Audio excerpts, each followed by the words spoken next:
In a stunningly bizarre move on Friday, Judge Tanya Chutkan decided to temporarily lift her gag order against Donald Trump from saying disparaging comments about the prosecutors or the court staff and personnel or the witnesses in the case. She said, all right, you're appealing this. I'm going to lift it. I'm going to put a stay on it, basically.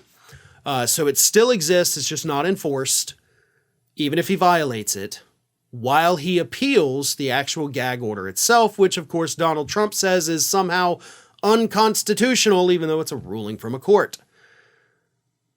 Now, this had me scratching my head a little bit at first, right? Like, why would Chutkan do this? She could easily leave the gag order in place as Trump appeals it, right? There's no danger with that. Maybe it's a show of good faith. I started thinking, like, maybe she's just trying to show the appellate court, like, hey, listen, I'm not unreasonable. And since there's no final ruling, I'm not going to make it be in place right now. She didn't have to do that, but I thought maybe that's why. But then I sat over the weekend and thinking about this. And then I realized what I think is actually happening. I think this is a trap. I think Judge Chutkan isn't doing this necessarily as a show of good faith. I think she's doing it as an, okay, all right. You want the gag order gone? I'll take the gag order off while you appeal it. You're free to say whatever you want. Go ahead, say whatever you want. Say something. Do it. I dare you. That's what I think is happening here.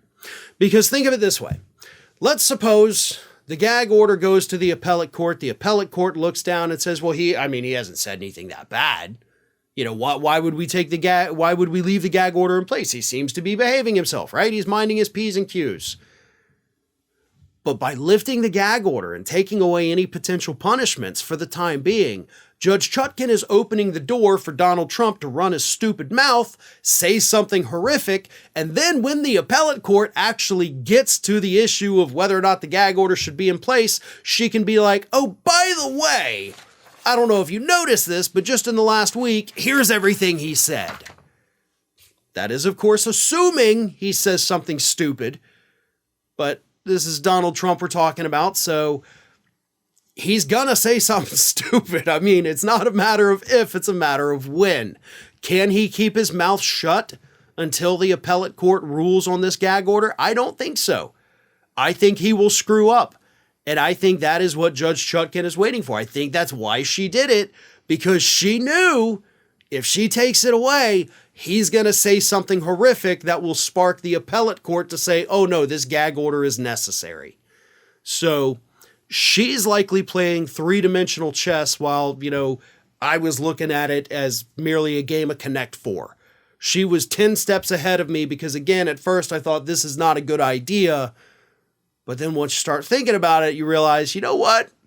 She knows what she's doing. She's a hell of a lot smarter than I am. I trust her judgment. And I think she is laying the perfect trap for Donald Trump.